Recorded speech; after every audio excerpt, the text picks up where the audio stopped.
Okay, so this is just to kind of give you an idea of what had happened almost 4.4 billion years ago. From what I understand, I think it's actually a little bit sooner than that, but it's over 4 billion years ago.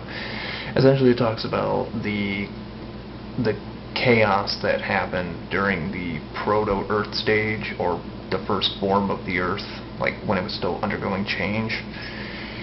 Essentially, there was some people call it a theory, but really looking at a lot of scientific evidence, which I'll get into later in this video, pretty much details that the creation of the moon and the creation of Earth pretty much explains that there were planets before Earth's creation, and there was definitely reasons to believe that not only was there life on other planets at the time, but there could also very well have been planets that, thanks to the origins of other planets, Earth became what it was today.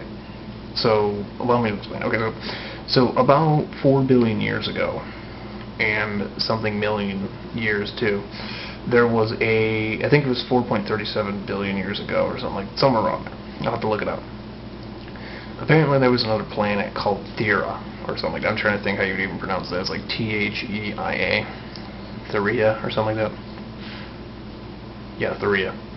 Essentially, there was another planet that was just like Mars, had water, just looked like Earth, And here's another fun fact: Venus and Mars at this time, 4 billion years ago, looked just like Earth. They had water. They probably had life on them, and that's a whole other story. But if you're interested, I made another video kind of talking about it. If you're someone who's probably never seen it, ask me for the link. I'll send it to you.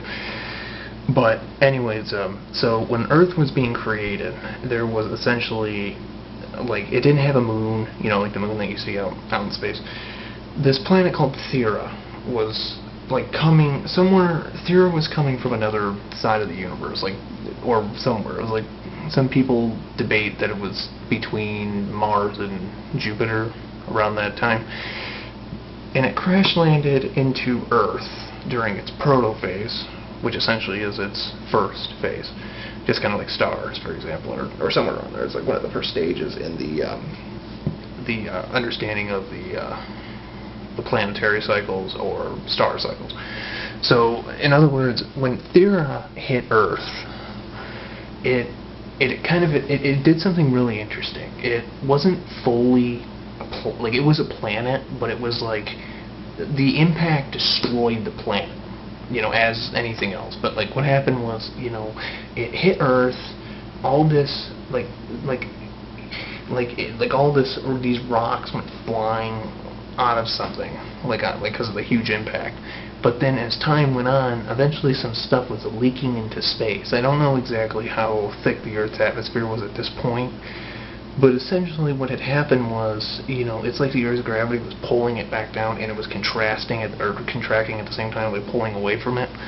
And what happened was, over time, eventually the stuff got in the Earth's orbit, and, they say that the faster something moves, and, because, for example, you ever wonder why, planets are, a spherical shape? Because planets, it's something to do with the gravity, and it's something to do with the orbits, and the rotations and all that. I mean, let me give you an example. Look at Jupiter. Jupiter is the biggest, in our solar system that I know of. I'm not sure if it's the biggest planet in the solar system, because again, there could be undiscovered planets that somehow no one's discovered, but I know it's, there's other planets out there that scientists have discovered that are bigger than Jupiter. But the reason I use Jupiter as an example is because Jupiter is more round, because it's got a stronger gravitational force. So that essentially tells you that Jupiter is more round than Earth is, but Earth is also very round because it's fairly, for the planet that it is, it's pretty round. So looks pretty big. Earth's still pretty big.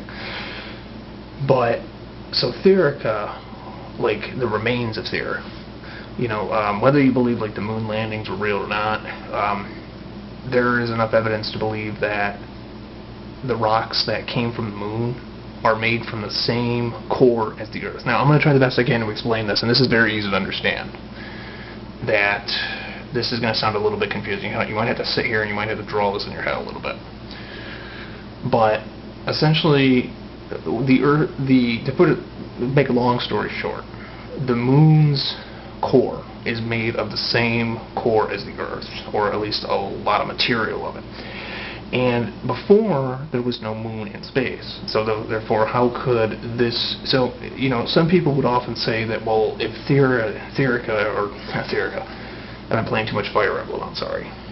Which is a fun series. I recommend you get into it if you love video games. But Theia was a planet that, when it crashed into Earth, the material leaked into space, or again, it pulled and contrast. It essentially got into the Earth's atmosphere, and it just got into its orbit, and eventually over time it started to form, and essentially the moon is like most of that material, and it hardened. So essentially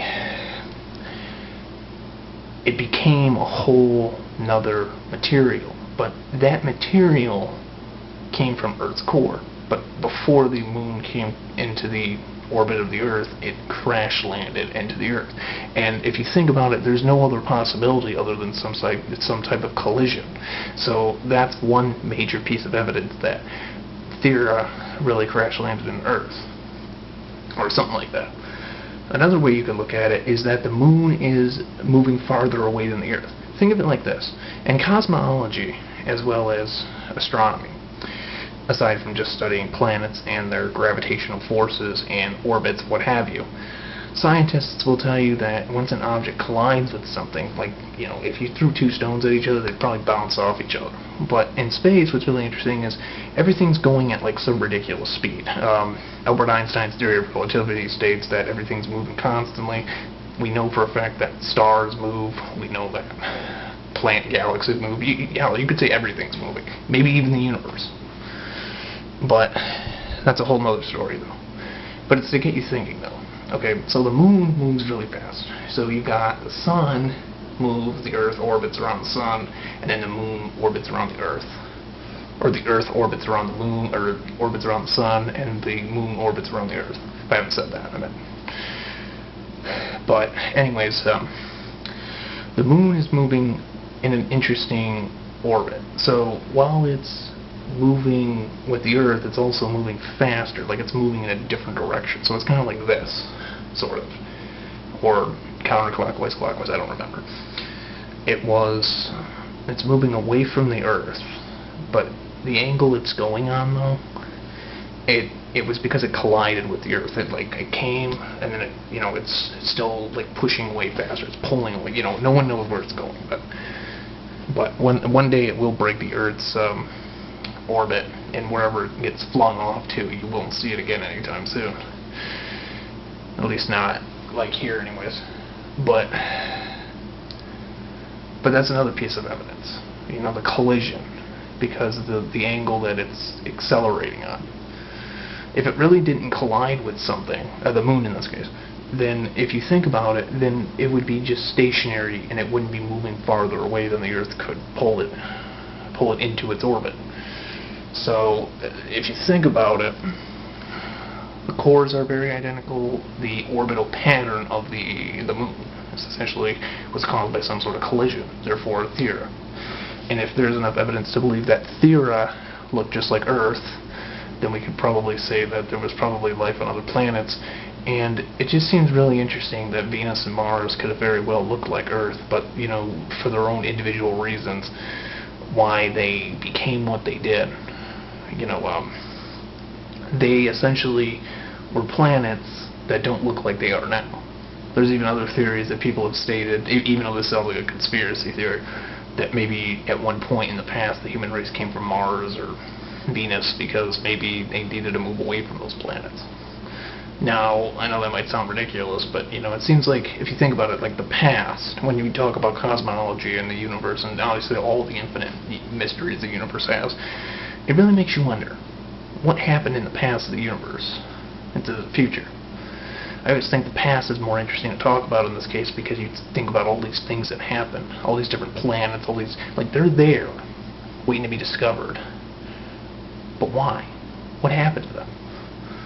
And then you do all the science and you explain all this, but it's kind of scary at the same time, because it's it kind of makes sense.